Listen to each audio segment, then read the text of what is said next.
Donc je vais pouvoir commencer avec vous cette conférence, débat, ce soir sur le thème des contrats amoureux. Donc je vous rappelle que je donne un cycle de conférences sur le couple, la relation amoureuse depuis environ 1 an, avec à chaque fois des thématiques différentes. Donc ça c'est une thématique que je n'ai encore jamais abordée, que j'ai trouvée intéressante d'aborder spécifiquement, parce que j'ai remarqué qu'on s'interroge assez peu sur l'origine des contrats amoureux, sur pourquoi les contrats existent, à quoi ils servent, de quelle motivation sommes-nous amenés à fabriquer des contrats et à les pérenniser, hein. Quel type de profil de personnalité adhère à la notion de contrat amoureux, quel type de profil de personnalité n'y adhère pas vraiment. Voilà, toutes ces questions et les types de contrats existants, hein. Donc je vous amènerai à réfléchir avec moi ce soir sur pourquoi les contrats amoureux existent-ils. Interrogez-vous sur cette question-là en tout cas. Dans un deuxième temps, les différents types de contrats, hein. Vous avez des contrats connus comme le contrat de mariage, qui est un contrat institutionnel, mais d'où vient la source du contrat de mariage, pourquoi ça existe aussi, le PACS, puis à l'intérieur vous avez 2 branches, hein, dans les contrats dits explicites, vous avez les contrats religieux et les contrats état civil, hein. Et puis il y a les contrats que j'appelle implicites, qui sont les contrats qui paraissent évidents mais qui ne le sont pas tant que ça, qui tombent sous le sens mais qui ne sont pas si évidents que ça, parce que quand on se met en couple, il y a une ligne de conduite à tenir, soi-disant, je me dois de, si tu m'aimes, fais comme ci, fais comme ça. Donc c'est ce qu'on va appeler les contrats dits implicites, qui ne sont pas rendus explicites. Donc on va aussi s'intéresser à cette question-là, quels sont les différents contrats implicites, qu'est-ce qu'on met en dessous, et quel est le danger des contrats implicites, et comment on peut les formaliser pour ne pas s'enfermer là-dedans. Et un autre type de contrat, ce sont les contrats dits implicites qui sont rendus explicites. Par exemple, on voit une mode apparaître à l'heure actuelle dans un certain milieu plutôt intellectuel ou des gens qui se disent évoluer, ou le milieu spirituel, pareil, qui veulent progresser ensemble et faire bien les choses, hein. Et donc ceux-là veulent dresser des contrats de gré à gré, c'est-à-dire des contrats sans passer par une tierce personne. Ni un expert, ni un maire, ni une tierce personne religieuse qui officialise le contrat, mais ils le font en tête-à-tête, hein, sans passer par quelqu'un d'autre. Et ils fabriquent des contrats, ces personnes-là, hein, c'est assez, je vous dis, il y a une mode de contrat à l'intérieur du couple. On va contractualiser une certaine forme de chemin à suivre, des règles à suivre, à respecter, voilà. Et on le fait sans qu'il y ait personne qui nous demande d'officialiser cette affaire-là. On le fait en tête-à-tête avec son partenaire, ce que j'appelle les contrats implicites qui sont rendus explicites, où on va clarifier un certain nombre de choses. Donc moi je vais discuter de tout ça avec vous, vous faire réfléchir sur la question. Parce que ça m'a beaucoup interrogée, et ça m'interroge encore beaucoup de voir, mais au fond, pourquoi a-t-on besoin de fabriquer des contrats? D'où ça vient? À quel besoin ça répond? De quel endroit ça part de nous de nous engouffrer dans ces histoires de contrats amoureux, hein, et au moins de prendre une certaine distance pour réfléchir sur cette question sans après vous faire votre propre opinion. Est-ce que j'y adhère pas? Est-ce que ça me convient, ça me convient pas? Mais au moins s'interroger sur, au fond, pourquoi le contrat amoureux et est-ce que c'est quelque chose qui me correspond vraiment? Voilà. Donc déjà, quand on parle de contrat amoureux, hein, c'est un peu comme un contrat d'affaires, on va contractualiser quelque chose, ça veut dire qu'on va mettre en ordre certaines choses, on va organiser notre pensée et donner une certaine forme de structure à la manière dont on va driver notre relation amoureuse. Donc c'est pas anodin du tout, et certaines personnes sont très friandes de contrats amoureux, d'autres assez peu, et c'est pas étonnant, ce n'est pas du tout un hasard de voir que certaines personnes vont s'engouffrer très facilement dans les contrats de mariage, ou les contrats religieux, ou les contrats même implicites rendus explicites, hein. Donc certaines personnes ont vraiment un goût pour la notion de contrat. Pourquoi? Est-ce que vous êtes déjà posé la question? Pourquoi tellement de personnes s'intéressent et veulent adhérer au contrat de mariage ou au contrat, à un contrat de couple? Ben, je vais vous le donner en mille. Vous en avez certainement une idée préconçue comme moi d'ailleurs. C'est parce que en étant dans la notion de contrat, on s'installe dans la notion de sécurité. Donc dans la notion de structure. On structure la relation, on structure l'amour. Et ici, vous voyez qu'il y a un paradoxe d'emblée, hein, puisqu'on associe l'amour avec la structure et avec la sécurité. Et donc le paradoxe, c'est que l'amour fait partie des sentiments, on parle de sentiments amoureux. Et donc quelque part, quand on est en contact avec du sentiment, et notamment l'amour, et vous le savez bien comme moi, il n'y a pas plus volatile que l'amour. C'est vraiment un sentiment qu'on ne peut pas agripper, qu'on ne peut pas mettre en cage. Souvent, certains auteurs ou poètes vont dire que c'est comme une rivière qui coule. Et donc, vous n'avez jamais vu une rivière qui coule librement, d'un coup, avec un barrage, on peut l'arrêter, mais l'eau continue de couler partout où elle peut aller. Donc l'amour fluctue sans cesse, l'amour est un sentiment hein, qui est aussi en lien avec la notion de plaisir et d'intensité pour se sentir vivant. Et donc le fait de rajouter de la structure, d'associer de la structure par-dessus, par un contrat, déjà il y a quelque chose qui est paradoxal, voire antinomique. Et en même temps, ça existe, puisqu'il y a beaucoup d'humains, de nos contemporains, mais même depuis des années et des années, énormément de personnes s'engouffrent dans le contrat de mariage et dans d'autres types de contrats, hein, les contrats religieux, etc. Bon. Un peu comme on ferait un contrat d'affaires. Donc c'est tout à fait étonnant de voir apparaître ça, parce qu'effectivement, on associe l'amour avec de la structure, mais ça existe. Donc ça veut dire que ça correspond à des besoins humains. Et les besoins fondamentaux qui sont couverts par en dessous sont des besoins de sécurité, des besoins, à mon sens, de faire pérenniser le lien, par le mariage hein, notamment, mais pas que. Hein. Si on se met sous l'effet de contrat, c'est que quelque part, on a probablement envie de stabiliser. Hein, on a envie de faire pérenniser le lien amoureux pour qu'il dure dans le temps et quelque part qu'on se sente protégé de quelque chose qui pourrait arriver dans le futur, qui ferait qu'on se sentirait en instabilité. Et donc une certaine méfiance hein, pourrait s'installer qui fait qu'on préfère se mettre sous contrat, parce que sous contrat, soi-disant, ben, on se sécurise, on se met hors de danger. Ça peut être vu de cette manière-là, hein, mais interrogez-vous sur la notion de stabilité, hein, de pérennité du lien qui pourrait être organisée par le contrat et qui justement empêcherait le danger de s'installer. À mon sens, je laisse un point d'interrogation pour voir si le contrat suffit à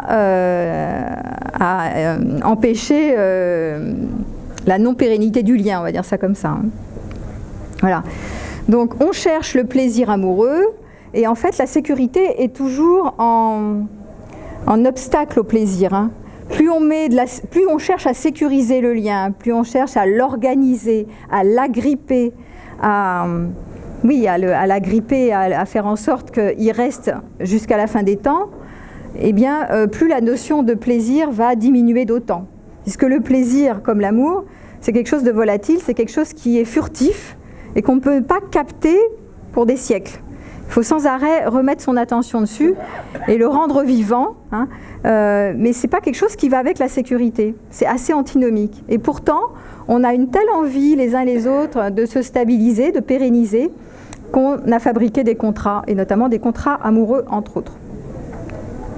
Donc ça soulage au départ de mettre de la sécurité, mais c'est antinomique avec le plaisir. Ça soulage, pourquoi? Parce que quand vous avez pu vous apercevoir que les personnes, si vous l'avez fait vous-même, rentrent dans par exemple un contrat de mariage ou un contrat de Pacs où on se met, même sans parler de mariage, hein, mais on se met en couple avec un contrat couple, quelque part il y a une notion de ça y est, je me pose, je peux poser mes valises, je suis avec quelqu'un, quelque part je suis tranquille, il est entre guillemets acquis, et donc je peux me sentir soulagée pendant un petit moment. Enfin, je peux imaginer que je me sens soulagée. Sauf que c'est factice, hein, bien évidemment, hein, puisque, comme je vous l'ai dit, l'amour est volatile et il ne peut pas s'adosser à une sécurité qui serait constante. Mais on veut y croire, on veut y croire. On a besoin de croire que l'amour peut être constant et qu'on peut le garantir quelque part. Bon, évidemment, c'est une illusion d'optique, mais on a besoin de se rassurer avec ça au départ. Et toutes les personnes qui s'engouffrent dans le contrat, à mon sens, elles vont dans cet imaginaire-là et dans cette illusion-là. Hein. Voilà. Il y a différents types de contrats. Donc, je parlais des contrats dits explicites. Donc, c'est les contrats que vous connaissez, les contrats institutionnels, comme le contrat de mariage, le PACS aussi, qui a été inventé il n'y a pas si longtemps que ça, avec deux formes, hein, avec la forme religieuse et la forme état civil à la mairie. Hein. Les formes religieuses sont évidemment antérieures hein, aux formes état civil, puisque c'est après la Révolution en France que on a indiqué, on est passé du mariage religieux au mariage civil. Donc, pourquoi se marier ? Pourquoi le couple a-t-il besoin de se marier? Est-ce que vous avez déjà posé la question? C'est quand même curieux. Moi, je me suis dit, mais c'est curieux. Pourquoi a-t-on besoin de se marier quand on fait couple? Pourquoi a-t-on besoin de passer par une tierce personne, si c'est un mariage religieux, qui est un expert religieux, hein, officiellement reconnu comme expert religieux, qui vient officialiser notre union d'amour? Pourquoi a-t-on besoin d'en passer par quelqu'un de l'extérieur à nous, au sein de notre couple, pour nous valider, nous officialiser et reconnaître notre union d'amour? C'est très curieux ça comme idée. Moi je me suis souvent posé la question depuis que je suis petite d'ailleurs, je me suis toujours dit tiens, c'est bizarre, pourquoi a-t-on besoin de quelqu'un de l'extérieur pour nous faire comprendre qu'on s'aime et que voilà, on a besoin de quelqu'un pour nous valider. Alors je me suis posé cette question, et je vous la pose, je vous les mets aussi dans le groupe, en me disant, tiens, c'est bizarre, on a besoin d'une tierce personne. Pourquoi a-t-on besoin d'une tierce personne, que ce soit juridique, hein, au niveau civil, un maire, ou que ce soit un personnage connu, reconnu comme expert religieux? C'est très curieux. Eh bien, ça fait probablement reliance avec quelque chose qui est à l'ordre de quelque chose de très, très archaïque et primitif pour nous, notamment des besoins d'appartenir à un clan. Si on est par exemple dans un clan religieux, que ce soit musulman, chrétien, juif ou autre, hein, peu importe, bouddhiste, tout ce que vous voulez, donc dans un clan, et vous savez très bien comme moi qu'on a des besoins d'appartenance, hein, donc si on appartient à un clan par rapport à notre famille et à nos origines, eh bien ça va correspondre à une envie d'être validé par le clan, de continuer à appartenir à ce clan en étant dans une loyauté familiale. Voilà. Et donc, on fait plaisir à nos parents si on se marie d'un point de vue religieux. Très souvent, c'est comme ça que ça se passe. Donc, il y a une forme de loyauté familiale pour continuer de se sentir appartenir à ce clan-là. Ça peut être une raison pour laquelle les gens se marient de manière religieuse, encore et maintenant. Autre motif, ça peut être aussi le besoin... il y a plusieurs niveaux. Hein. Il peut y avoir un niveau d'appartenance au clan, qui est plutôt un besoin, je dirais, psychologique. Hein. Il peut y avoir un besoin aussi symbolique, hein, je pense, parce que le mariage correspond à un rituel. Tout contrat est un rituel. Hein. On fabrique un rituel. Donc c'est étonnant de fabriquer des rituels par rapport à l'amour, mais ça existe. Donc c'est curieux, mais ça existe. Donc le rituel, c'est quoi? C'est une forme de symbolisation. Le rituel, c'est on va marquer notre union par une sacralisation, par un symbole, par du symbolique. C'est curieux, mais c'est comme ça. Et ça existe depuis la préhistoire, depuis, il faut le savoir, hein, depuis que l'homme est devenu hominis sapiens, et donc il a commencé à enterrer ses morts et à fabriquer de la symbolique. Et le mariage est une sacralisation symbolique aussi de l'union entre deux personnes, mais comme s'il y a besoin d'en passer par un rituel pour passer à une étape. Hein, donc il y a les étapes du développement, l'enfance, l'adolescence, et il pourrait y avoir comme ça une étape dans la vie d'une personne qui est je me marie ou je passe en couple, et là je passe à autre chose dans ma vie, je suis dans une autre étape de ma vie. Ça pourrait être comme un rituel initiatique de se marier ou de fabriquer un contrat couple, comme si on stigmatise et on valide le fait qu'on passe à autre chose. On passe de l'adolescence à l'adulte, hein, en se mariant et en faisant comme tout le monde. Alors ça, c'est sur le plan symbolique. Sur le plan sociologique, le mariage, c'est quoi? Ou le couple, le contrat couple, c'est quoi? Sur le plan sociologique, c'est on fait comme tout le monde, hein, on est normé, et donc la plupart des gens s'engouffrent dans le mariage ou dans l'union au couple pour faire comme. Parce que socialement, c'est difficile et c'est compliqué, hein, et vous le voyez pour ceux qui sont hors normes, donc hors mariage, hors couple, hors contrat, hein, voilà, hors contrat. C'est compliqué parce que vous êtes jugé, évalué au regard des autres, de ceux qui sont normés, comme si c'est pas normal d'être hors norme, d'être hors contrat. Vous n'êtes pas marié, vous n'êtes pas en couple, vous êtes pointé du doigt, mais enfin comment, tu es encore célibataire ou alors tu es dans un autre modèle amoureux qu'un modèle traditionnel, c'est pas normal. Donc vous êtes jugé et donc ça peut être compliqué si vous n'avez pas suffisamment d'estime de vous, d'assumer justement le fait d'être hors norme, de ne pas être comme tout le monde. Et c'est extrêmement soulageant et sécurisant de rentrer dans le moule et de sociologiquement rentrer dans les contrats institutionnels, parce que comme ça on se sent appartenir à l'espèce collective qui fait comme tout le monde. Madame, monsieur tout le monde se marie, il y a un âge d'ailleurs, hein, l'âge d'ailleurs du mariage change, hein, puisque avant on se mariait plutôt plus jeune, hein, vers 25-30 ans, maintenant on se marie plutôt vers 30-35 ans, hein, ça a changé.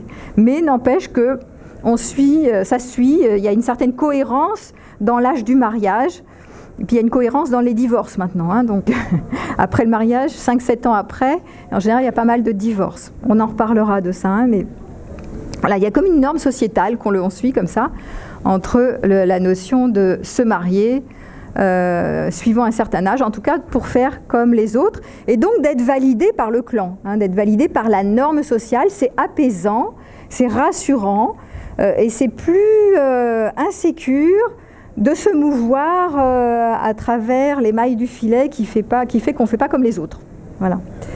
Donc c'est des positions qui sont difficiles souvent à assumer. Sur le plan aussi, que je me suis questionnée, pourquoi partons dans des contrats amoureux? Certains aussi vont partir dans des contrats amoureux par rapport à l'histoire du couple romantique. Hein, l'illusion, comme dans les histoires d'amour qui ont baigné notre enfance, le prince et la princesse charmante, j'avais fait une conférence là-dessus, hein. Et donc on se marie, hein, certains peuvent se marier parce qu'ils se disent oui, voilà, nous allons nous marier, nous allons faire beaucoup d'enfants, nous allons vivre donc heureux jusqu'à la fin des temps. Voilà. Et donc ça peut être aussi une motivation, hein, de se dire voilà, je m'embarque dans le mariage et j'y crois, parce que comme ça, c'est mon rêve, mon idéal du couple romantique qui va enfin s'incarner. Et donc je suis ravie de faire partie de ce mouvement. Voilà. Alors pourquoi pas, ça peut être une motivation aussi de rentrer dans l'institution du mariage ou du couple par rapport à cette histoire du couple romantique. Donc ça peut être faire comme tout le monde, ça peut être pour avoir une sensation de stabilité, hein, de pérennité du lien, ça peut être par rapport à une illusion romantique, hein, ou une norme sociale, de faire comme les autres. Voilà. Donc il y a plein de motivations, hein, qui vont faire que on va choisir de contractualiser notre sentiment amoureux. Donc ce qui serait intéressant pour vous dès maintenant, hein, en même temps que j'en parle, c'est de sonder de quel endroit ça partirait de vous d'adhérer au contrat amoureux.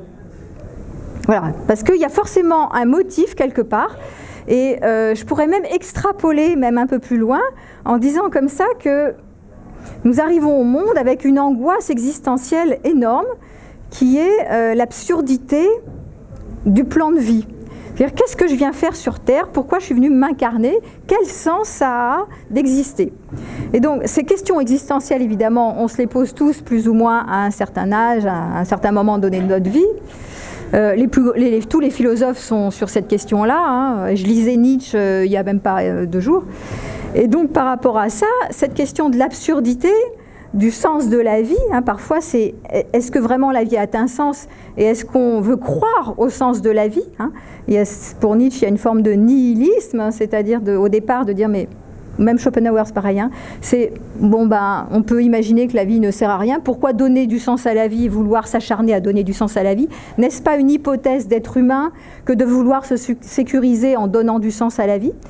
Et pour justement contrecarrer cette formidable angoisse existentielle qui nous prend tous, hein, pourquoi est-ce qu'on ne donnerait pas non plus du sens à notre vie en s'identifiant, en épousant des rôles, et notamment des rôles de mari, de femme, d'époux, d'épouse, de mère, plus tard, de père, voilà. Donc ça, ce sont des grands rôles de notre vie sur lesquels nous sommes souvent très identifiés, très, très collés.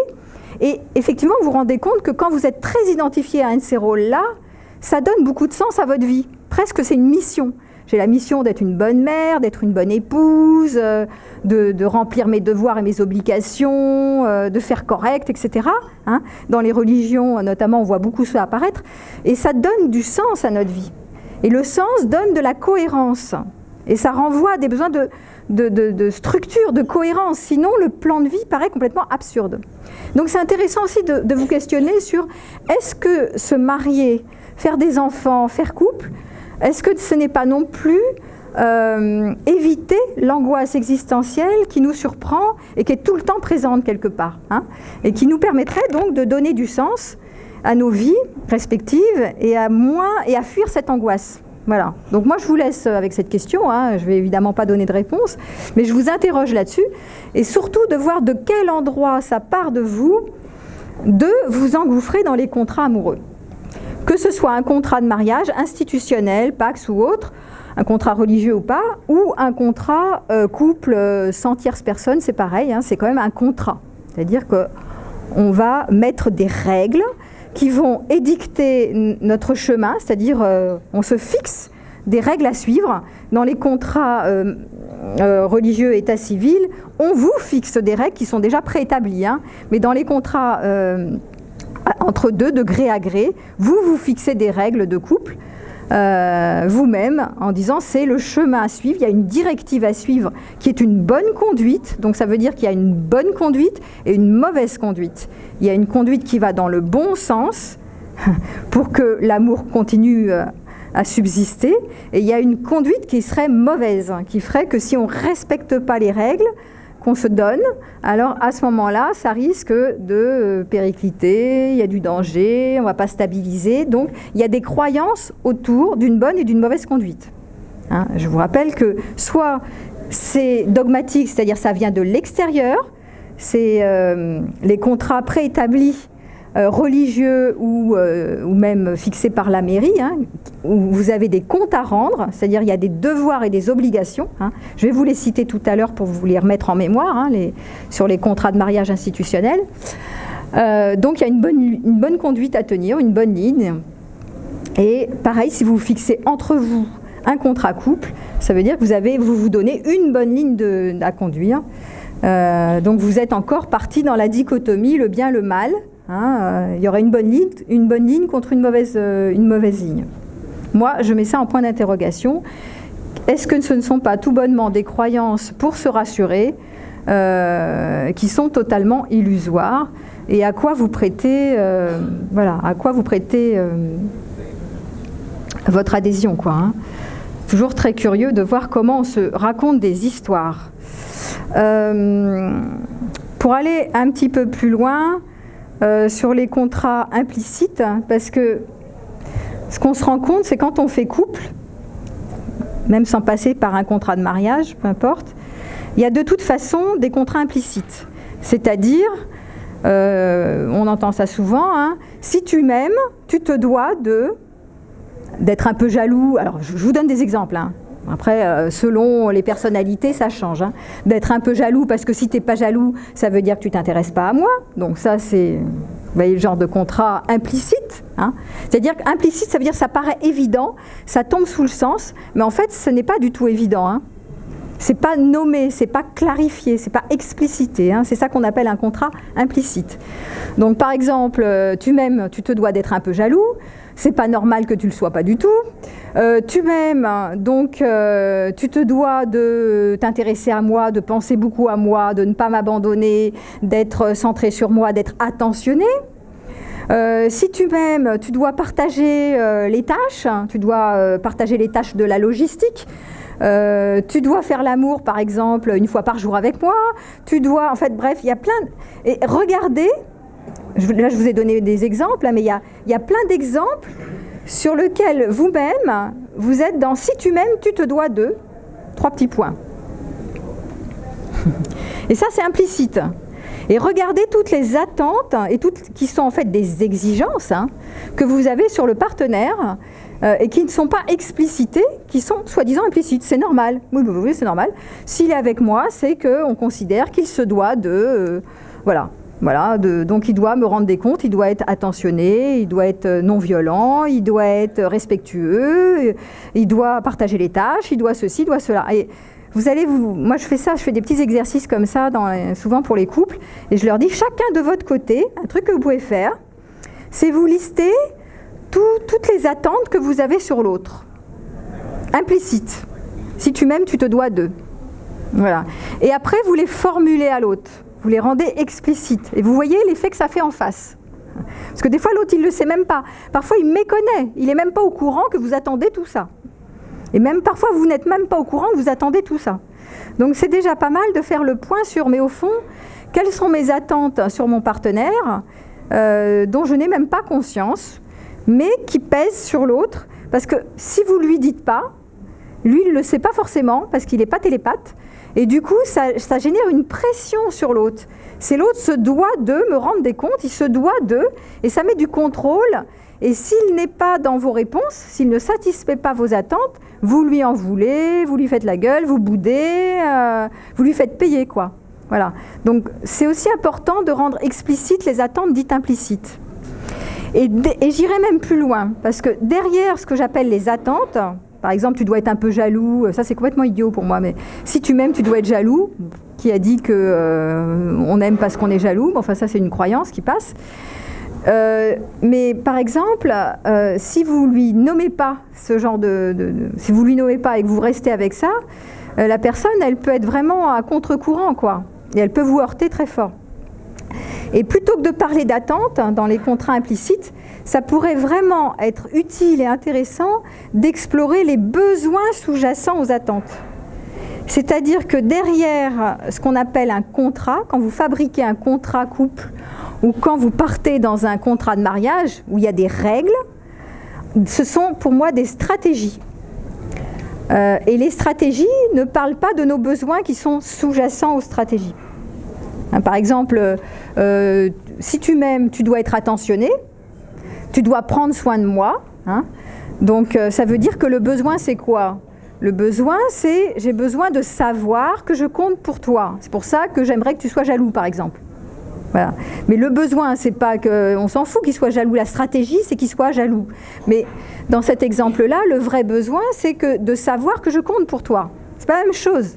Vous voyez que c'est beaucoup moins agressif de dire mon besoin c'est que tu prennes soin de moi dans le sens que tu sois attentionné, que je sache que je compte pour toi. C'est beaucoup plus simple pour l'autre de savoir ça que de lui dire ah bah t'es pas jaloux? Ah bah c'est pas normal, hein. Tu devrais être jaloux quand même, hein. Parce que là ça le fait pas, hein. Ou tu me regardes pas assez, hein. Et puis tu regardes les autres filles, donc c'est pas normal que tu regardes les autres filles, ça veut dire que tu m'aimes pas. Donc, voilà, donc le besoin n'est pas là. Le vrai besoin, c'est j'ai besoin que tu me rassures, que je sache que je compte pour toi. Et c'est pour ça que bien souvent dans les couples, il y a un des partenaires met souvent une pression sur l'autre, une exigence, parce qu'il ne se sent pas rassuré, qu'il compte pour lui, donc il va lui mettre une pression parce qu'il va trouver qu'il désire trop les autres, ou il veut trop être libre, ou il est trop autonome, voilà. Donc c'est important de voir que derrière il y a un certain nombre de besoins qui ne sont pas vus, qui sont méconnus et qui ne sont pas nommés. En communication non violente, on travaille spécifiquement sur les besoins. Donc regardez de votre côté si vous ne pouvez pas jeter un œil sur la notion des besoins. pour mieux les connaître, les repérer et les nommer à l'autre, plutôt que de vous enfermer dans des contrats rendus explicites, hein, dans des contrats avec des règles qui enferment plutôt qu'autre chose. Parce que dès que vous nommez des règles, par exemple dans les contrats couples, on voit apparaître la règle d'exclusivité, la règle, entre autres, hein, mais pas que, hein, la règle de bienveillance, de respect, on voit des règles de respect, mais ça veut dire quoi ? Tu dois me respecter, tu dois ne pas m'insulter, tu dois être exclusif, tu dois ceci, tu dois cela. Mais en fait, c'est extrêmement enfermant parce que vous exigez que l'autre soit comme ça aujourd'hui et qu'il le soit comme ça jusqu'à la fin des temps. Donc il n'a pas le droit à l'erreur, quoi. Il n'a pas le droit à l'écart. Et le problème, c'est qu'on est sur du sentiment amoureux, on est sur du volatile et on est sur sur du long terme, alors que nos profils de personnalité changent tout le temps. Pas notre profil, mais nos manières de fonctionner changent d'un instant à l'autre. Si on est stimulé dans notre système de défense, on peut très bien dire oui, aujourd'hui je signe le contrat, je vais respecter la politesse, je ne vais jamais t'insulter. Un jour où on est à bout, dans notre système de défense, on va voir rouge et on va perdre le contrôle et on va insulter l'autre. Mais ça peut arriver, ça. Ça ne veut pas dire que l'intention de départ n'était pas je vais te respecter. La personne, elle a pu signer le contrat au départ, mais au bout de 6 mois, 8 mois, 1 an, 2 ans, elle peut déraper. Mais là, il va y avoir, si vous signez des contrats, toute la culpabilité de mince, j'ai signé le contrat, je dois respecter, j'ai enfreint la règle, je suis mauvais, je suis pas dans la bonne conduite, je lui fais du mal et tutti quanti. Voilà. Et c'est là que commence le bordel, parce que vous avez confondu la stratégie du besoin, la stratégie qui est le contrat, les règles, avec le besoin sous-jacent qui est en général le besoin, par exemple si c'est la non-violence, ben, j'ai besoin qu'on prenne soin de moi.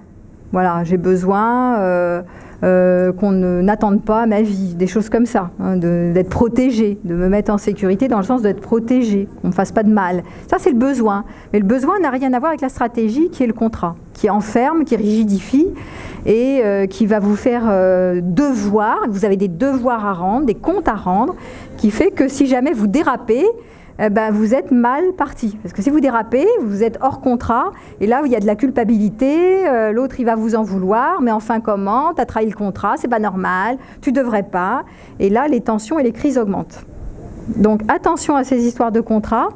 À la fois c'est intéressant de rendre explicite ce qui est implicite, mais moi je vous inviterais vraiment à travailler sous forme de besoins, c'est-à-dire de nommer vos besoins, plutôt que de nommer des règles à suivre et d'enfermer par des contrats que vous signez oralement ou écrits, hein, parce qu'il y a des gens qui signent des contrats écrits. Moi j'en ai signé plein, donc je sais de quoi je parle.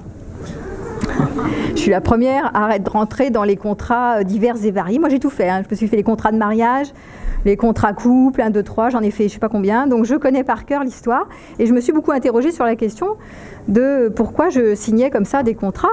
Et en général, si vous signez des contrats, c'est que vous avez envie de préserver le lien, soit de faire plaisir aux partenaires, soit de vous mettre en protection et donc de pérenniser, de stabiliser le lien. Mais là, c'est un piège parce que vous fourvoyez, parce que c'est jamais garanti, l'amour n'est jamais garanti, c'est pas parce que vous signez le contrat que ça va se passer comme tel et que ça va vous garantir la pérennité du lien. Ça c'est faux, c'est une illusion, c'est erroné, faites-le et vous verrez, ça ne marche pas cette affaire-là. Voilà. Donc, ce que je disais sur les contrats implicites, hein, parler en termes plutôt de besoin, hein, voilà, mon besoin c'est que je compte pour toi, c'est d'être sécurisé à cet endroit-là, plutôt que de ne pas être jaloux par exemple. Mon besoin c'est qu'on prenne soin de moi, voilà, que tu me rassures. C'est souvent que je compte pour toi, hein. En général les besoins majeurs c'est celui-là. Et puis après vous pouvez, plutôt que de fabriquer des contrats enfermants avec des règles, voilà, qui sont érigés une fois pour toutes, voire qui peuvent être modifiés, parce que maintenant on fait évoluer les contrats, on peut bouger une règle, mais en général c'est assez rigidifié. Mais plutôt de nommer les besoins et d'être dans l'intention de prendre soin. Parce que là, c'est moins enfermant. D'être dans l'intentionnalité, ça veut dire, mais oui, si je t'aime, il est évident que mon intention, c'est de prendre soin de toi. On a tous une envie de contribuer, on a tous une envie de prendre soin de notre prochain. Si on l'aime, on a envie de le protéger. On n'a pas envie de lui faire du mal, on n'est pas fou. On n'a pas envie de lui taper dessus, on n'a pas envie de le blesser, on a envie de le protéger, de le respecter. Ça, c'est notre envie naturelle, je dirais. Notre formatage, il est sur notre essence, est fait pour être altruiste, hein, pour contribuer, pour coopérer. On n'est pas fait pour taper les uns sur les autres. C'est ce qui nous est naturellement donné. Ensuite, ça peut déraper parce que parfois on est trop stimulé. Parfois l'autre, il tape là où ça fait mal pour nous. Et donc, on ne fait pas exprès, mais il y a des moments, ça déborde. Et on se met à plus respecter, à plus prendre soin. Parce qu'on est dans nos systèmes de défense. On a trop mal, on est débordé. Donc on réagit, on surréagit. Et on ne fait pas exprès de surréagir, mais on est trop heurté, donc on déborde. Voilà. Donc de temps en temps, ça peut arriver. Mais si vous êtes dans « j'ai l'intention, je fais un contrat d'intentionnalité », c'est-à-dire j'ai l'intention de prendre soin de toi, mais je ne peux pas te promettre qu'un jour ça ne va pas déraper, ça ne va pas déborder, mais je fais confiance à notre lien, à notre force d'amour, qui fait que si ça dérape, on peut en parler. On peut, ce que j'appelle moi des temps de régulation du couple. C'est-à-dire que on a la parole, hein, on est des êtres de langage, donc on peut très bien ensuite, si ça dérape, en parler. Bon, je me suis mis en colère, ok, très bien, tu t'es mis en colère. Bon, qu'est-ce qui a fait que, de quel endroit ça part, et on peut commencer à mettre des mots, hein, et parler de nos émotions après coup. Une fois que ça s'est passé, qu'il y a eu des dérapages des fois, hein, on peut très bien en parler. Et communiquer, et donc tous les outils de communication vont être utiles pour mettre des temps de régulation au sein du couple. Alors que les contrats amoureux, si vous les fixez, même si vous les revoyez de temps en temps en disant tiens on peut modifier une règle, etc., c'est beaucoup plus compliqué parce que ce sont des stratégies pour vous sécuriser et qui, une fois qu'elles sont érigées, doivent être fiabilisées, c'est-à-dire que c'est des règles à suivre, quoi. Donc il faut les suivre, il faut les respecter, sinon vous êtes en dehors du contrat, donc vous êtes pointé du doigt, voilà, tu ne respectes pas, tu trahis le contrat, mon Dieu. Et si vous tombez sur des partenaires qui ont des sensibilités à la trahison, eh bien c'est souvent ceux-là qui vont être gaga, enfin des contrats, hein. C'est ceux-là qui adorent les contrats. Il faut savoir dans les profils de personnalité, hein, que plus les personnes sont méfiantes, plus elles ont besoin de contrôler et plus elles vont s'engouffrer dans les contrats amoureux. Elles vont adorer ça parce qu'il y a quelque part une croyance autour de si je fixe des contrats, je vais me mettre des barrières et donc je vais me contrôler et je vais mettre des barrières à l'autre et donc je vais le contrôler. Et donc il faut savoir que les gens les plus traumatisés ont évidemment, à la suite, c'est les conséquences du traumatisme, vont avoir besoin de contrôler l'autre. De se contrôler, de contrôler le monde et de contrôler tout, et n'importe quoi. Ça, c'est simplement la conséquence de tous nos traumatismes de l'enfance. Donc, plus les personnes ont été traumatisées, et plus elles ont besoin de contrôler. Et donc, une bonne manière de contrôler, c'est de fixer des contrats, ou de rentrer, de s'engouffrer dans tous les contrats, que ce soit institutionnels ou non institutionnels. Voilà, pour tenter de sécuriser, parce que ce sont des personnes qui sont devenues méfiantes. Hein, on est dans « je me méfie », aujourd'hui tout va bien, il y a de l'amour, mais demain, on ne sait pas ce qui peut arriver. Ce qui est vrai aujourd'hui ne peut ne pas l'être demain. Donc pour me sécuriser, on va mettre des contrats, on va faire du contrat. Voilà. Et ça, c'est évidemment un symptôme de quelqu'un qui ne va pas très bien. Plus les gens sont perturbés, plus ils ont besoin de faire des contrats partout. Voilà. Donc je vous mets aussi un bémol, hein. Et plus les personnes sont moins perturbées, plus elles fonctionnent non pas sur l'instinct de sécurité, mais sur le plaisir. Donc la notion de plaisir va avec la notion d'épanouissement personnel. Ça ne va pas avec la notion de sécurité qui a plutôt tendance à resserrer et à soulager, mais ça ne va pas avec le plaisir, c'est antinomique. Et donc, les personnes qui vont bien ont moins besoin de contrôler parce qu'elles font plus confiance en elles, en la vie, en l'autre, et en leur capacité de réguler au fur et à mesure. S'il y a quelque chose qui va mal à un moment donné, je serai toujours capable d'en parler, de voir comment on peut ajuster au fur et à mesure, donc de ne pas m'agripper à quelque chose qui doit être comme ça aujourd'hui jusqu'à la fin des temps. Voilà, il y a moins besoin de contrôler quand on va bien. Il y a plus besoin de contrôler quand on va mal. Et il faut voir que le mot contrat, l'étymologie du mot contrat, c'est contractus en latin, et ça veut dire resserrer, restreindre, contracter. Hein. Donc il y a quelque chose de l'ordre de... On resserre, hein, on se fait tout petit. Merci de fermer vos téléphones portables. Voilà, donc contracter, c'est bien dans le sens de je me rétrécis. Hein. Et donc, vous allez voir que ceux qui sont des fervents du contrat ont cette tendance à se resserrer. Ils font pas beaucoup confiance, ni en eux, ni en la vie, ni en l'autre. Voilà.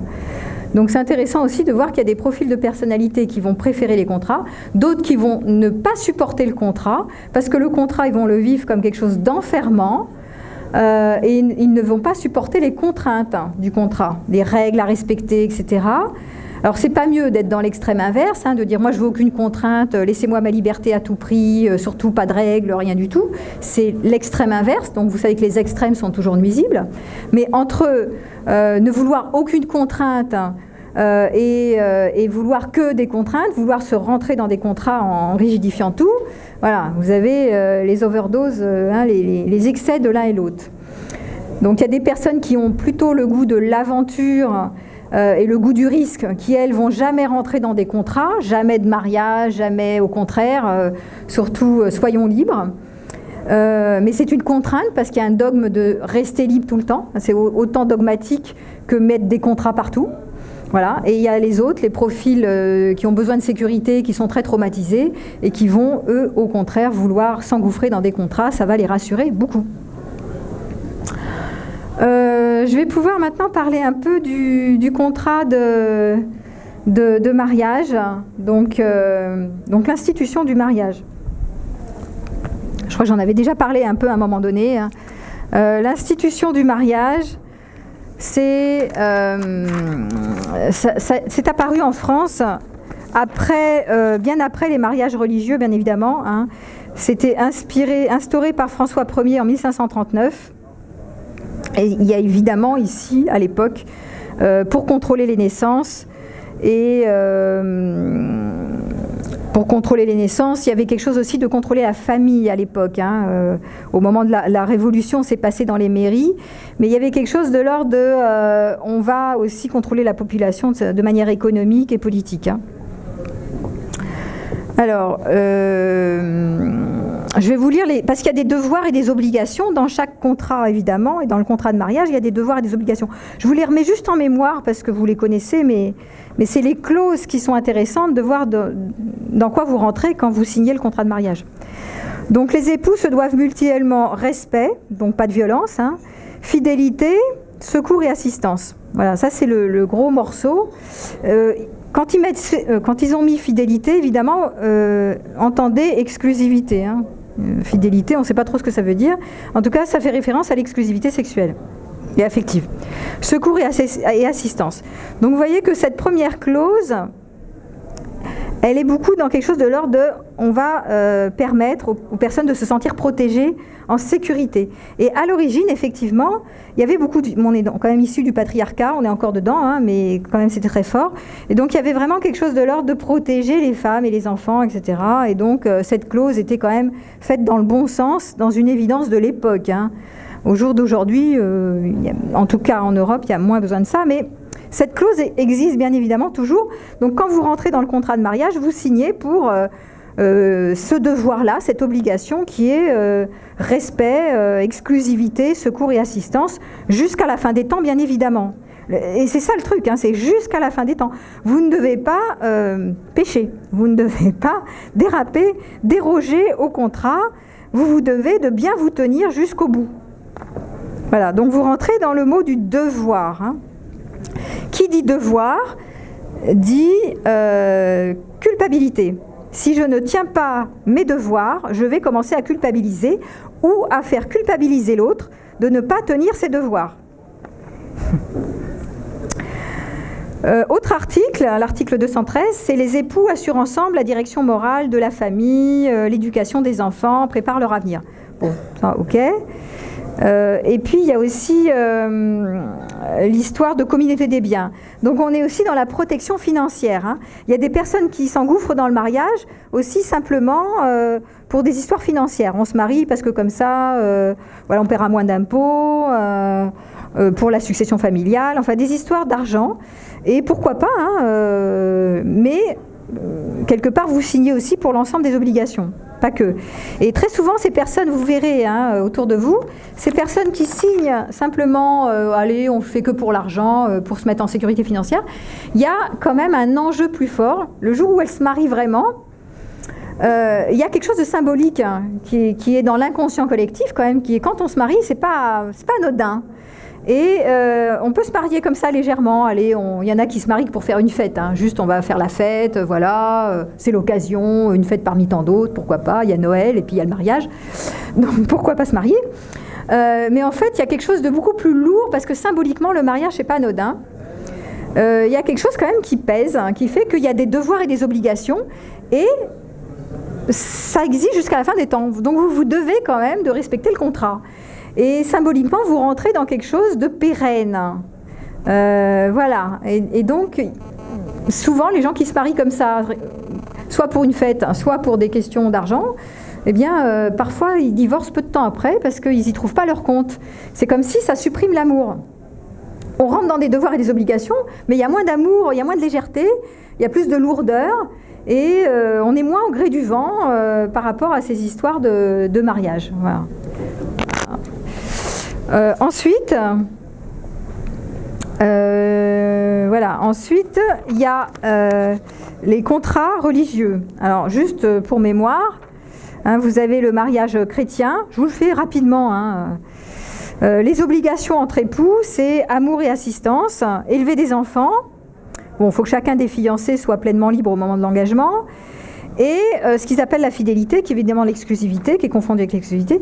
Ils se promettent la fidélité, et cette promesse est source de confiance réciproque. Donc on voit ici que la confiance, elle est basée sur l'exclusivité. C'est-à-dire, si on est exclusif, alors la confiance va se faire. C'est quand même rigolo hein, de penser ça. Hein. C'est très amusant de voir comment c'est construit, alors qu'en fait, la confiance n'a rien à voir avec l'exclusivité. Comme j'ai déjà signalé à maintes et maintes fois, la confiance, elle est dans la force du lien amoureux et dans cette capacité, justement, de se faire confiance dans notre bienveillance et dans notre capacité de réguler les crises, mais pas et les obstacles. Hein. Parce qu'on n'est pas là pour s'aimer, mais on est là pour apprendre à s'aimer. Et apprendre à s'aimer, c'est tout un chantier. Mais c'est pas parce qu'on se met en exclusivité qu'il va y avoir la confiance qui va se bâtir. Alors, pour l'anecdote, ce que je peux vous dire, parce que j'ai lu des enquêtes quand même là-dessus, en général, quand les gens rentrent dans l'institution du mariage, qu'est-ce qui se passe? C'est qu'au tout début, il y a la cristallisation sur le partenaire. On cristallise sur une personne, un objet d'amour. Et donc, on le veut, on est amoureux, hop, on se marie, crac. Très bien. Et pendant 6 mois jusqu'à 2 ans environ, il y a ce qu'on appelle l'effet soulageant du contrat de mariage. C'est-à-dire qu'il y a quelque chose de l'ordre de « je peux me poser ». Il est là pour moi, il ne va pas courir partout, je peux faire un enfant, voilà, je peux compter sur lui. Il y a quelque chose de l'ordre de « je crois à la fiabilité ». Et donc très souvent, ça a au départ un effet bénéfique, cette histoire de sécurité. Très souvent, on voit même disparaître les problèmes sexuels, hein, ça peut être de la frigidité pour les femmes ou de l'anorgasmie, donc du coup, voilà, elles se sentent en sécurité, donc il n'y a plus de frigidité, ou des problèmes de dysfonction érectile. Donc là aussi, ça peut diminuer la pression que l'homme se met sur il faut être performant, etc. Donc parfois, il y a des enjeux bénéfiques dans les premiers temps sur les contrats, quand on rentre dans les contrats de mariage. Le contrat couple, c'est pareil. Et puis après, il va y avoir une dégradation. Pourquoi? Parce que cette histoire est illusoire de croire à la sécurité et à la stabilité du lien en passant par des contrats. Pourquoi? Parce que si on se met ensemble pour ne pas sentir la solitude, ne pas sentir le vide existentiel, pour se rassurer, eh ben c'est mal parti. Parce qu'à un moment donné, on va se rendre compte que c'est pas comme ça que ça se passe. Vous avez vu dans les couples, au bout de quelques temps, une fois qu'on a passé la fusion amoureuse, bien chacun reprend un peu ses marques. Et classiquement, alors je vous donne le schéma des générations de nos grands-mères, mais qui est encore un peu en trace aujourd'hui pour nous maintenant, entre l'homme et la femme. Là, évidemment, je fais une généralisation, hein, donc il y a des personnes qui ne rentrent pas dans le schéma, mais c'est encore pas faux. Hein, je remarque qu'il y a encore beaucoup de ça aujourd'hui dans les enjeux du couple entre l'homme et la femme après le contrat de mariage. Donc au bout, ça soulage, au début, ça soulage. Après, au bout d'un an ou deux, entre l'homme et la femme, ça se passe comme ça. En fait, l'homme, il va demander à la femme, enfin c'est implicite, hein, d'ailleurs c'est un contrat implicite, il lui dit, écoute, reste à la maison, occupe-toi, voilà, même si tu bosses, hein, aujourd'hui les femmes elles travaillent, mais néanmoins c'est quand même elle qui a en charge l'intendance de la maison, du foyer, des enfants, de la logistique. De la permanence. C'est quand même elle qui gère beaucoup plus les affaires privées. Hein. Et l'homme, il gère encore beaucoup plus les affaires publiques, c'est-à-dire la sphère publique, la sphère sociale. Donc, il y a comme un contrat implicite hein, qui était plus probant pour nos grands-mères, qui était, bon, maintenant on se marie, donc toi tu gères les affaires logistiques, l'intendance, et je te demande de rester à la maison et de t'installer dans ta maison parce qu'évidemment tu es une femme. Donc on sait bien, les femmes aiment la rêverie, aiment l'imaginaire, donc on va la laisser, les hommes hein, pensent qu'on va la laisser rêver, imaginer, construire sa petite vie, sa petite vie de rêveuse, en la laissant s'installer à la maison. D'accord, et prendre tout le champ de la maison, voilà. Donc c'est la femme reine qui règne sur ses enfants, la reine mère. Hein, d'accord. Bon, contrat implicite.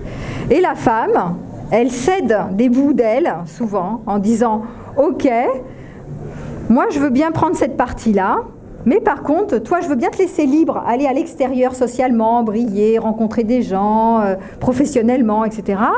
Mais en revanche, implicitement, ça c'est le contrat, je te demande de penser à moi, pense à moi. Donc d'être attentionné, que tu penses à moi toute la journée, que je compte pour toi, de me faire des petits cadeaux, de penser à moi. Ne m'oublie pas, voilà. Ah, donc voilà, c'est souvent implicitement ce qui existe au travers du couple homme-femme. Alors, ça va bien un temps cette affaire. Mais vous voyez que ça ne va pas durer très longtemps, parce qu'il va y avoir une pression.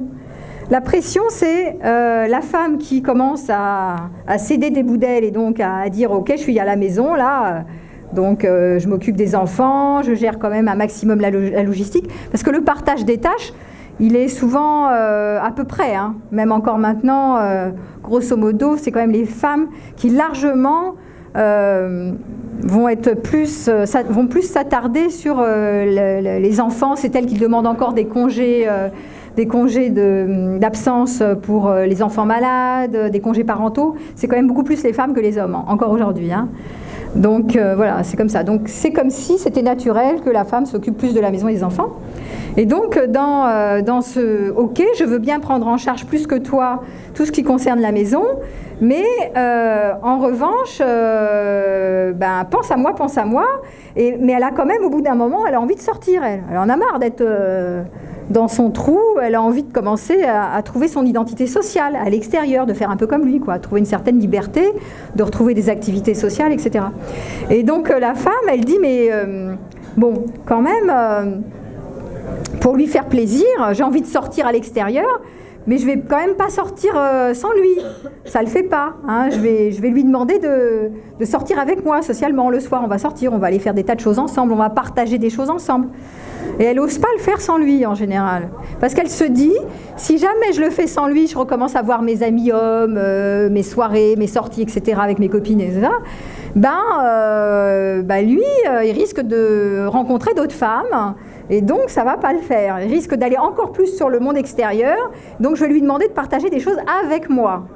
Et c'est là où le bas blesse, parce que l'homme qui lui dit reste à la maison, lui, comme il a vachement travaillé toute la journée, quand il arrive chez lui, il n'a qu'une envie, c'est le repos du guerrier. il n'a pas tellement envie de remettre un coup et de ressortir à droite à gauche avec sa femme, un peu mais pas trop. Donc lui, il lui dit ouais mais attends, moi j'ai envie de rester à la maison, et elle est frustrée. Donc commence la frustration et la pression qui va monter, qui est oui mais on partage rien ensemble, oui mais tu sors tout le temps à droite à gauche mais pas avec moi. Donc elle va mettre une tension comme quoi il ne pense pas assez à elle, il va y avoir de la frustration dans l'air, au bout de quelques temps évidemment, pas tout de suite. Hein.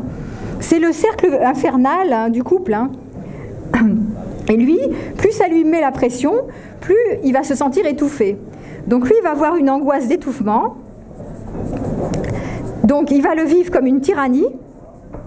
Et on va voir que le fait que la femme lui commence à être contrôlante et à lui demander, à être exigeante, oui mais tu fais rien avec moi, oui mais tu fais tout en dehors, oui mais regarde, voilà, je vois bien que tu as du désir ailleurs, etc. Mais il y a un contrat, alors il y a un contrat mariage, hein, donc le contrat vous l'avez vu, il y a des obligations, des droits et des devoirs, donc il y a l'exclusivité à la clé évidemment, hein, donc on ne fait pas n'importe quoi. Donc lui qui a peut-être envie ou du désir ailleurs, etc., évidemment il se dit je n'ai pas le droit, puisque je dois respecter le contrat. Et plus il y a cette histoire de je ne dois pas, plus il y a de la culpabilité, plus il y a du désir qui monte. Hein. Vous savez bien que plus il y a des règles, et plus il y a envie de transgresser les règles. C'est normal, ça va avec. Hein. Plus on charge les fantasmes, parce qu'on n'a qu'une envie, c'est de les transgresser. Plus c'est permis, et moins les fantasmes existent. Voilà, je vous l'ai déjà dit maintes et maintes fois, mais je le redis.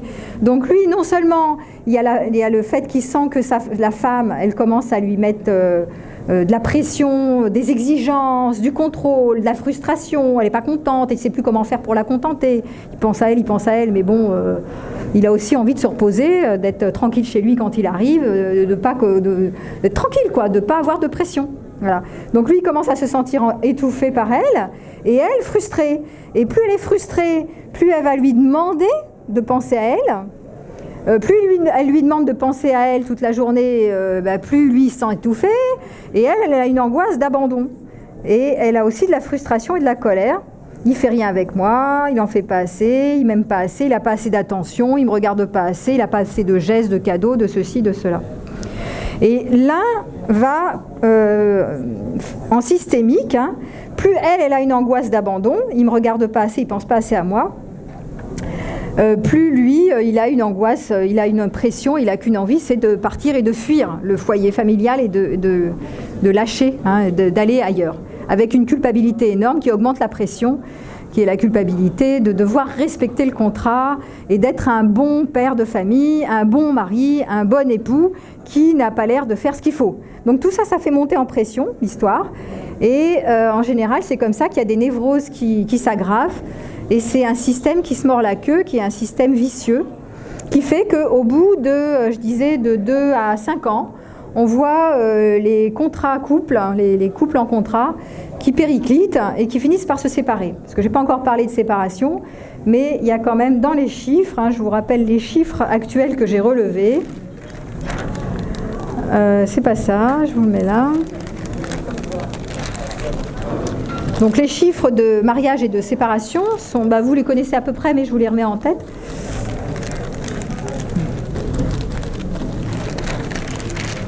Voilà, on est en 2016, il y a eu 235 000 mariages en France et 130 000 divorces. Voilà, donc il y a 1,8 mariages pour un divorce. Donc il y a quand même pas mal de divorces. Donc la séparation, alors ça c'est pour les mariages, mais les gens qui ne sont pas mariés se séparent au bout, en général, je vous dis, entre 5 à 7 ans, et ils vont se remettre en couple dans un autre contrat couple en général, et c'est reparti mon kiki. Voilà, c'est des couples recomposés avec les enfants, bon bref. Et les durées de vie de couple, hein, donc de mariage, ceux qui restent 5 ans, c'est 18%, 5 à 9 ans, 27%, 10 à 14 ans, 19%, ça c'est pour les gens mariés, hein, 19%, 10 à 14 ans, et 20 à 24 ans, 10%. Bon, c'est quand même assez probant, quoi. Hein.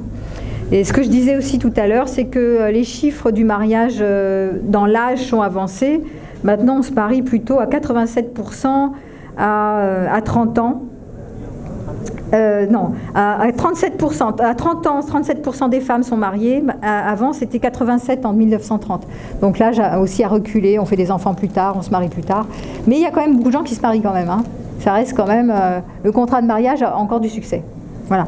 Donc on voit le nombre de séparations assez fréquentes quand même.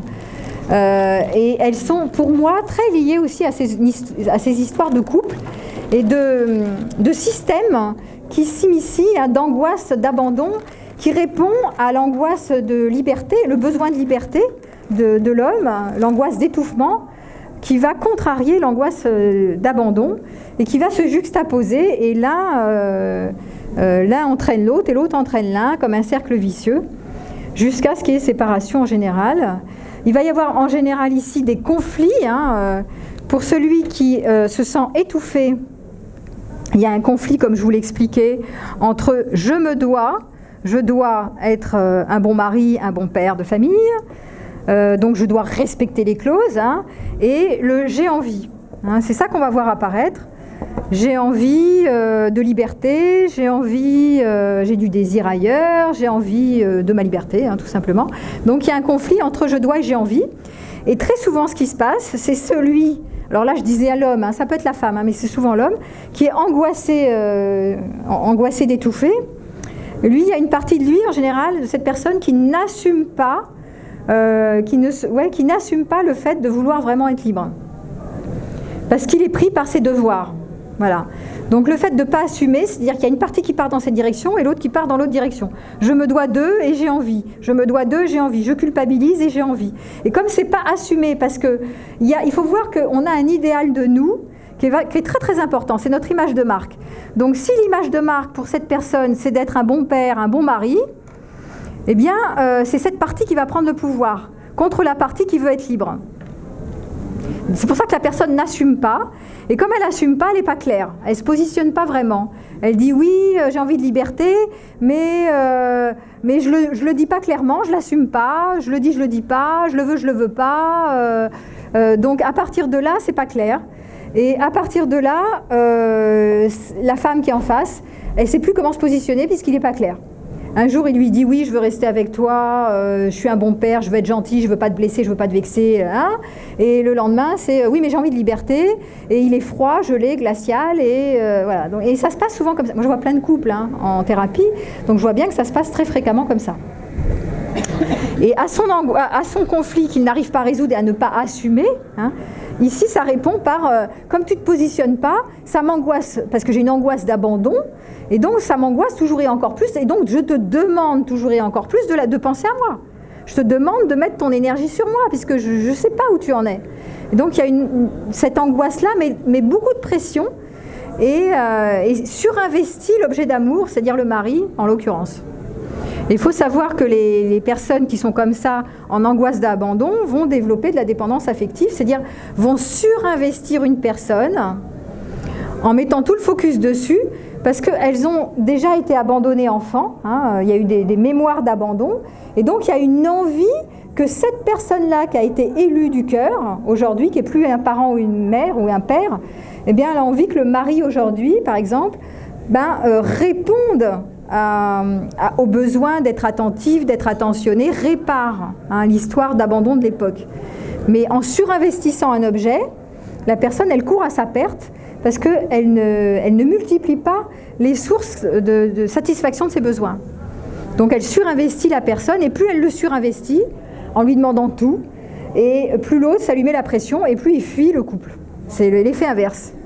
Donc c'est vraiment le cycle vicieux des contrats implicites et explicites, parce que souvent c'est comme ça que ça se passe dans les contrats de mariage, et il y a aussi le contrat implicite, reste à la maison, et l'autre qui lui répond, oui mais je veux bien rester, mais tu dois penser à moi, pense à moi tout le temps, pense à moi tout le temps. Ce qui est curieux aussi là-dedans, dans ce système-là, c'est qu'on va voir que par exemple, celui qui dit reste à la maison, tu dois rester à la maison, c'est lui, c'est le demandeur qui a le plus besoin de rester à la maison. Parce que lui, quand il rentre chez lui, il n'a qu'une envie, c'est de rester chez lui. C'est lui qui pratique ça, qui veut faire le repos du guerrier. C'est ça qui est rigolo. Et elle qui dit pense à moi, pense à moi, pense à moi, tu dois penser à moi, elle pense à lui tout le temps. Elle n'arrête pas, c'est elle qui pratique le truc. Elle passe sa vie obsédée à penser à lui. Est-ce qu'il pense à moi? Est-ce qu'il ne va pas ailleurs? Qu'est-ce qu'il fait? Pourquoi il ne veut pas de moi? Tatati. Elle passe son temps à penser à lui. C'est très curieux. C'est celui qui demande qui pratique, mais c'est souvent comme ça que ça se passe. Voilà. Donc là, je vous mets en lumière le conflit et la névrose complémentaire entre l'angoisse d'abandon et l'angoisse d'étouffement, qui mène en général à la rupture et à la séparation, et d'autant plus s'il y a eu un contrat d'exclusivité à la clé par en dessous. Voilà. Puisque comme je vous l'ai dit au départ, les contrats, c'est une manière de se rassurer et de vouloir s'orienter vers la stabilité, mais ça n'a rien à voir avec le plaisir, et ça n'a rien à voir avec la liberté. Voilà. On se met des contrats dans les pattes. Je n'ai pas cité le contrat, j'étais sur le contrat chrétien, je ne vous ai pas cité le contrat musulman et le contrat religieux juif. C'est les trois. Je me suis intéressée aux trois religions monothéistes. Donc dans le mariage musulman, vous avez les 6 obligations. Bon, ça a été fixé au IIe siècle par les Persans. Donc il y a une dot obligatoire, on reconnaît la polygamie, mais pas plus de 4 épouses.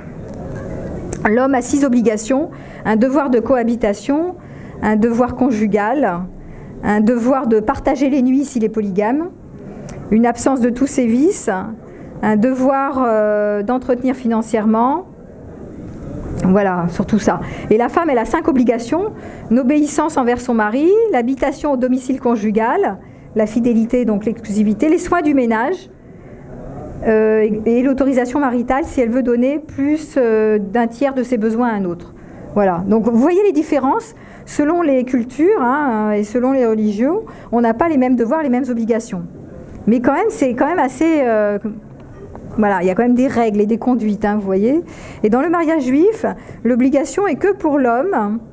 Il doit... il n'y a pas d'obligation pour la femme. Il doit nourrir et vêtir sa femme et la satisfaire au niveau des rapports conjugaux. Voilà, donc il y a... Et si elle n'est pas contente, si elle n'est pas satisfaite sexuellement, elle peut divorcer. Voilà, et elle, la seule raison d'être de la femme à l'origine, c'est d'aider l'homme à être en devenir, c'est-à-dire à être ce qu'il est, à être bien dans sa vie, bien dans sa peau. Alors, on voit encore quand même ça apparaître, puisque bien souvent, une bonne épouse se doit de seconder son mari, de l'aider pour sa carrière. Pensez à Pénélope aujourd'hui. Donc c'est quand même d'actualité, même si ça n'a pas l'air, mine de rien. Ça paraît désuet, notre histoire de contrat religieux, mais c'est quand même pas si... c'est quand même encore fréquent. On voit encore la femme qui se doit de seconder, d'aider l'homme dans sa carrière, mais de passer, elle est quand même bien dans les tâches ménagères, dans l'éducation des enfants. Voilà, donc c'est pas si désuet que ça, mine de rien. Donc il y a bien des exemples, pensez à vos amis, etc. Il y a pas mal d'exemples qui vont encore dans ce sens-là, qui prennent leur origine d'époques vraiment anciennes pour le coup. Voilà. Alors, pour moi, je vais vous donner mon avis, puis après je vous donnerai un temps de parole, enfin des questions. Pour moi, cette histoire de contrat de mariage, comme vous l'avez pressenti, elle ne fait pas tellement sens pour moi, parce que c'est une manière vraiment enfermante de confondre la stratégie avec les besoins. La stratégie, c'est le contrat, et les besoins, c'est les besoins de prendre soin, les besoins de compter pour l'autre, les besoins donc d'être assuré, des besoins de savoir que l'autre ne va pas me violenter, voilà, donc des besoins de savoir qu'il ne va pas me quitter comme ça du jour au lendemain pour tout et n'importe quoi. Voilà, donc ça c'est des besoins d'attention. Et ça c'est vraiment important de mettre le focus là-dessus plutôt que de partir dans des règles, des contraintes, parce que les contraintes soulagent, comme je vous l'ai dit, mais enferment et n'ont rien à voir avec le plaisir. C'est antinomique avec le plaisir. Plus il y a de contraintes et moins il y a de plaisir. Donc c'est important de le voir ça, et de voir qu'est-ce qui se passe quand vous fabriquez des contrats, et pourquoi il y a un tel engouement sur les contrats, et de voir qu'après ça mène à vraiment des blessures mais tu respectes pas le contrat, mais tu n'honores pas le contrat, donc tu es une mauvaise personne, tu ne devrais pas, donc si tu es une mauvaise personne, je te quitte. Voilà. Et tous les mensonges, etc., c'est parce qu'il y a eu souvent un contrat, et donc on n'ose pas. On n'ose plus puisqu'on a signé le contrat, donc on ne va pas dire « Ah bah maintenant je vais lui dire la vérité puisque j'ai signé, je dois être exclusif, donc j'ai signé, j'ai signé. » C'est une obligation. Donc du coup il n'y a pas de fluidité dans le lien. Et ce qui me paraît plus important, c'est de travailler donc au niveau des besoins et au niveau de la communication, d'avoir des outils de communication au sein du couple pour réguler, ajuster au fur et à mesure, comme la communication non violente.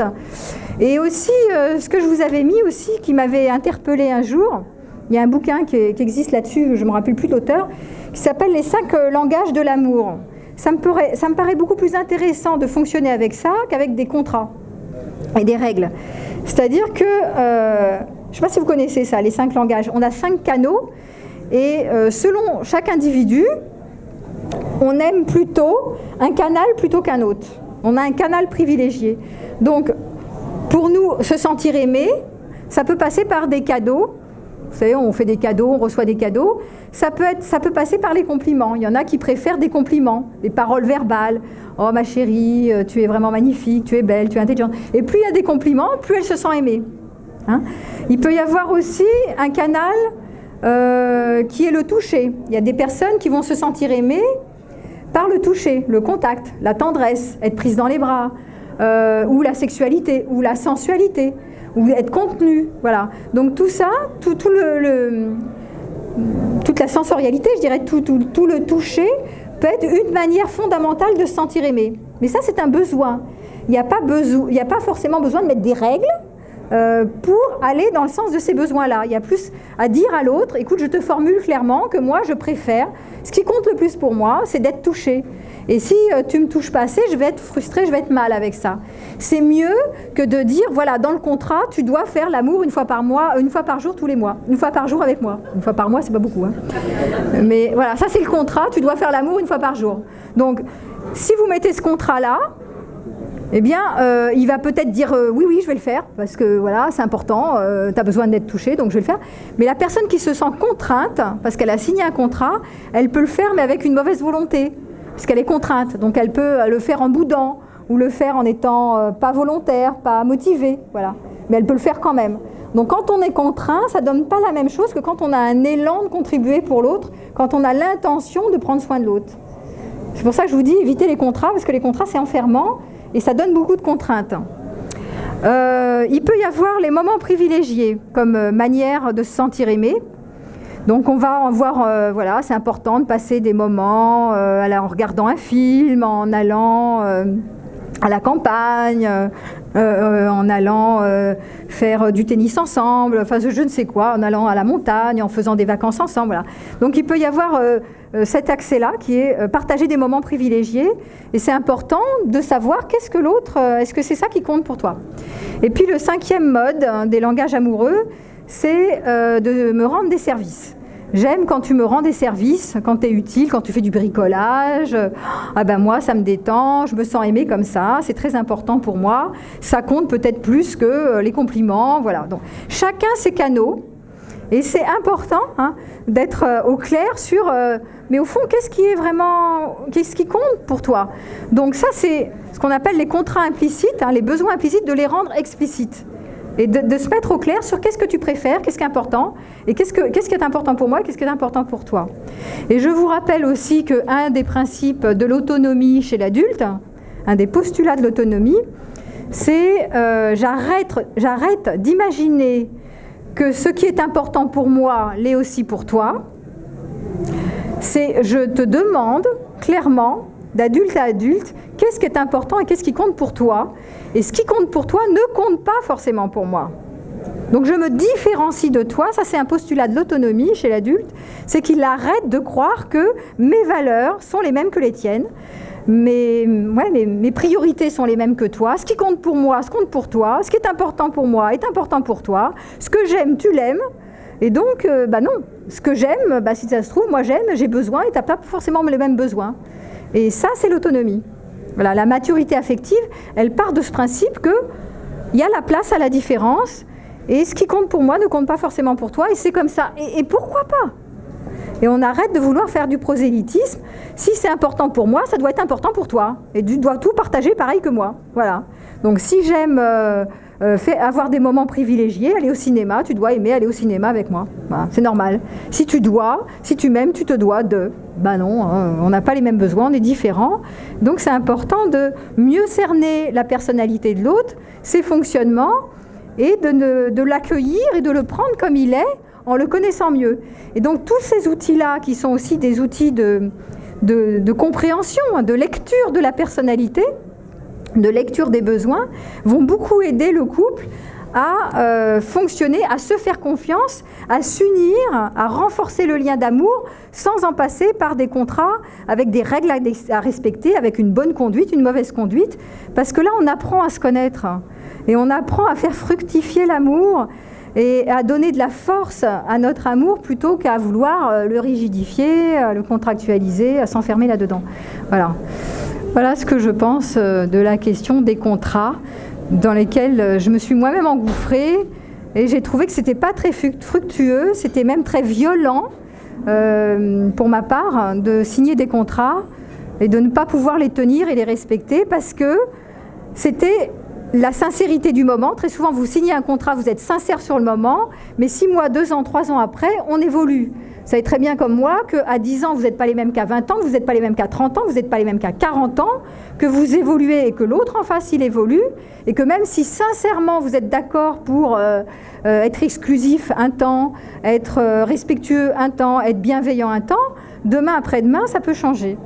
On change tout le temps.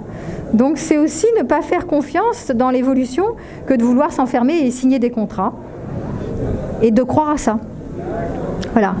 Je vais vous laisser un temps de questions, parce que j'aime bien répondre à vos questions. Voilà, je vous fais passer le micro pour que vous puissiez être enregistré. Donc sur la question des contrats amoureux, est-ce que certains ont des questions? Est-ce que vous pouvez lui faire passer le micro? Alors le micro, il amplifie pas, mais on t'entendra. Oui, bonsoir et merci. On n'entend pas. Non, parce qu'il mais il marche, mais oui. Ou alors sinon il faut que tu viennes ici et que tu prennes mon micro. Je voulais vous remercier et faire part de 3. Non, alors faut venir ici. Il amplifie pas ce micro. Mais vous prenez ce micro là quand même. Je vais vous passer mon micro qui amplifie. Ah bah c'est je voulais vous remercier et faire part de 3 remarques. Déjà, j'ai pas besoin d'un compagnon pour lui demander la non-violence et le respect. C'est dans toutes mes relations avec les autres. Je voulais aussi dire que la loi européenne, au moins en France, la mère, tant qu'elle n'est pas mariée, ne porte pas le même nom que ses enfants. Et souvent, ça pose un problème au sein de la famille d'identification, soit pour les enfants, soit pour la mère. Et troisièmement, vous avez évoqué la CNV, vous avez parlé d'exprimer les besoins. Après, vous êtes revenu dessus et j'étais très satisfaite parce que vous avez dit aussi d'écouter les besoins de l'autre. Bien sûr. Mais ça ne s'arrête pas aux besoins, c'est aussi formuler les stratégies qu'on attend pour répondre à ces besoins. Oui, tout à fait. Oui, il y a des cours sur la communication non violente où on apprend à exprimer ses besoins, à formuler les stratégies diverses et variées. Mais moi, je voulais justement vous mettre surtout l'accent sur qu'une des stratégies que l'on utilise sont les contrats amoureux, pas que le contrat de mariage d'ailleurs, les contrats couples, très à la mode en ce moment, mais ce qu'on ne voit pas, ce qu'on méconnaît derrière, c'est les besoins. Donc on fabrique des contrats plutôt que d'exprimer les besoins. Et c'est ça qui pour moi me paraît complètement enfermant. Mais effectivement, les outils de communication comme la communication non violente sont extrêmement utiles pour communiquer, pour mieux se connaître, mieux se comprendre, être beaucoup moins agressif et être moins dans les exigences et la tyrannie du contrôle, mais au contraire être dans l'empathie et apaiser les relations. Quant à aux raisons pour lesquelles les personnes rentrent dans les contrats de mariage, bien sûr, il peut y avoir les histoires de nom, d'identité, de raisons financières, de succession, de plein de raisons, c'est ce que je disais au départ. Et c'est intéressant de vous questionner là-dessus, de dire, mais de quel endroit ça part de moi que je m'engouffre, que j'adhère à un contrat de mariage? Et est-ce que c'est vraiment une bonne motivation ou pas? Est-ce que ça me correspond ou pas? Jusqu'où je vais pour répondre, par exemple, à l'idée de protéger les enfants en mettant le même nom à tout le monde. Est-ce que j'en ai vraiment besoin ou pas, voilà. Donc de vous questionner là-dessus. Hein. Après, vous le faites pas, mais au moins de vous interroger sur de quel endroit ça part, plutôt que d'être sollicité par l'engouement collectif, hein, par la norme collective qui fait que tout le monde le fait. Donc, puisque tout le monde se marie, il faut que je me marie, puis il y a un âge pour ça, et puis puisque tout le monde fait des enfants, il faut faire des enfants, et puis donc faisons-le, hein, voilà. C'est ça que je reproche un peu. Tu fais le micro. Est-ce que tu peux lui passer le micro? Il y a le micro qui est derrière. Là. Le micro est resté là. Pour ceux qui posent des questions, c'est mieux de prendre le micro. Tu peux lui faire passer le micro?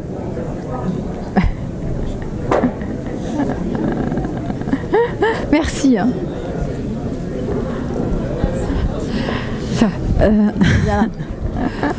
Ça marche pas l'ampli là. Ça marche pas? L'ampli. Tu la vois Attends, viens là parce qu'on va pas t'entendre. Oui, il faut venir ici, sinon on vous entend pas. La salle est trop grande, puis il y a du bruit. T'en prends l'autre micro parce que tu prends les deux micros. Attends, je vais te donner les deux. Voilà, vas-y, tu peux y aller. Vas-y. Oui, vous parlez de l'obligation des contrats, mais justement les personnes qui fuient ces obligations, elles sont pas normales, elles sont atypiques. Celles qui fuient les obligations? Oui. Celles qui veulent pas se marier, c'est ça? Oui, justement. Celles qui veulent pas se marier sous le contrat. Voilà, effectivement, on vit beaucoup avec des contrats, enfin c'est le schéma classique, mais bon, toutes personnes qui ne sont pas sous ces contrats et qui vivent autrement, qui ne signent pas de contrat justement, elles ne sont pas considérées comme normales, entre guillemets, ou atypiques, ou, voilà. Et alors? Et elles ne rentrent pas forcément dans les normes. Et en quoi c'est un problème? En quoi c'est un problème? Ouais. Ben, c'est un problème par rapport à l'image de la société vis-à-vis des personnes. Bon, mais oui. Après, faut l'assumer. Vous avez entendu la question, je vous la repose. Hein. Il y a des personnes qui ne rentrent pas dans le schéma de contrat, qui n'ont pas envie de s'enfermer là-dedans, qui n'ont pas envie de rentrer dans le moule, et qui n'ont même pas envie de fabriquer des contrats de couple de gré à gré. Hein. Il y a des personnes qui n'ont pas envie de se faire des contrats, comme moi par exemple, peut-être comme toi aussi. Et ok, donc ne pas rentrer dans la norme, c'est une possibilité comme une autre. Hein. Il n'y a pas besoin de faire comme tout le monde. Mais pour moi, ce qui est important ici, c'est de créer son couple. C'est de l'inventer. Il n'y a pas besoin de faire un contrat pour créer son couple, justement. C'est pas très inventif et créatif que de se mettre dans un contrat. Hein. Donc, on peut le créer au jour le jour et se faire confiance mutuellement dans s'il y a un obstacle et une crise, on va gérer parce qu'on est capable de le gérer. On va voir comment on peut le gérer, comment on va dépasser ce truc-là. Mais on peut inventer notre couple. On n'est pas obligé de se créer un contrat pour dire c'est le contrat qui va nous permettre de dépasser la crise. Grâce au contrat, nous allons dépasser la crise. Non, on invente notre couple au fur et à mesure et on le construit au fur et à mesure parce qu'on évolue avec. On évolue, on grandit, on comprend, on fait des expériences, etc. Mais il n'y a pas du tout besoin de faire un contrat pour inventer le couple. Ça enlève de la créativité. Le contrat enlève de la créativité, puisque le contrat, c'est de la sécurité. Donc ça enlève toujours la créativité, à chaque fois. Et le couple a besoin d'air, a besoin de créativité pour pouvoir fleurir et a besoin de permissivité, d'exister individuellement au sein du couple, parce qu'on a plus envie on a plus un élan vers l'autre quand on se sent libre que quand on se sent contraint. On a envie d'aller vers l'autre, parce qu'on se sent aimé comme on est. Mais si on se sent contraint, enfermé dans des devoirs et des obligations, on n'a presque plus envie d'aller vers l'autre. Je vous ai expliqué là l'histoire systémique de l'angoisse d'abandon sur l'angoisse d'étouffement. Hein. Voilà, donc après il n'y a plus d'élan pour aller vers l'autre. Donc le couple est à inventer et chaque couple est unique et chaque histoire est unique, elle ne se répète pas. Et elle n'est pas la même pour chacun. D'une année sur l'autre, ça évolue. Il y a des choses qui changent sans arrêt. Et est-ce que vous pouvez faire confiance dans l'écoute de l'instant plutôt que dans un futur qui est psychologique? Le futur n'existe pas. Il n'est que psychologique et le passé est terminé. Donc tout ça, c'est qu'une histoire de croyances illusoires, qu'on se raconte des histoires sur lesquelles on veut tenir, quand on s'enferme dans des contrats ou dans des histoires de futur, pour le futur ça va être bien, parce que dans le passé il s'est passé ça, donc je veux pas qu'il se passe ça, donc on va mettre des contrats d'exclusivité, de je ne sais pas quoi, de respect, de ci, de mi. Et comme disait si bien cette dame tout à l'heure, il n'y a pas besoin de contrat pour se faire respecter dans la non-violence. Ça tombe sous le sens. Voilà. Après, il y a des gens qui sont tellement méfiants qu'ils ont besoin de mettre des clauses. Mais si je t'aime, ça tombe sous le sens que je suis bienveillant et que j'ai aucune envie de te taper dessus. Voilà. Bon. Après, si ça se passe, on peut... des fois, voilà, ça peut se passer. Qu'est-ce qui se passe que ça a dérapé, quoi? On peut en parler. On est des êtres de parole, de langage, quand même. Hein.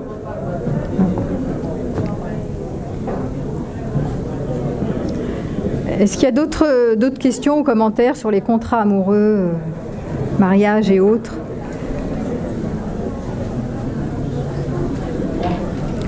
Ouais.